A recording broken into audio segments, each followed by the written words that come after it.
नमस्ते, माझं नाव अश्विनी सचिन सोनीकर, राहणार सांगली आणि मी ॲज अ लॅब असिस्टंट म्हणून बत्ती शिराळ उपजिल्हा रुग्णालय शिराळा इथं सर्व्हिसला आहे. मला जॉईंट पेनचा खूप त्रास होता. जॉईंट पेन म्हणजे मानेमध्ये म्हणजे गॅप आहे आणि एक्सरे केला होता मी. त्याच्यामध्ये डॉक्टरांनी सांगितलं मानेमध्ये गॅप आहे आणि त्याच्यामुळे हात आणि माझं कंबर खूप दुखत होती.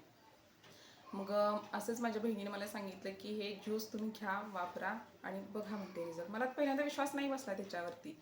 काय म्हणजे खोटं वगैरे असतं, असं बरेच प्रॉडक्ट कसे फेक असतात. मग पण म्हटलं ठीक आहे, आपण एक ट्राय तरी करून बघूया म्हणून मी हे घेतलं आणि खरं सांगते तुम्हाला 1-2 दिवसातच मला इतका छान रिझल्ट आला त्याचा. म्हणजे मी एक्सप्रेस करू शकत नाही की इतकं फ्रेशनेस आणि इतकं ताजंतवानं वाटतं का नाही. माझं ट्रॅव्हलिंग तर असं बघायला गेलं तर जवळजवळ दिवसाला 100 किलोमीटर माझं ट्रॅव्हलिंग होतं आणि त्या ट्रॅव्हलिंगमुळे मला का नाही असं विकनेस म्हणा किंवा म्हणजे उत्साह नसायचा कुठल्याही गोष्टीमध्ये. पण हे ज्यूस घेतलं फक्त 2च दिवस मी घेतलं आणि त्याचा रिझल्ट मला लगेच जाणवला. थँक्यू.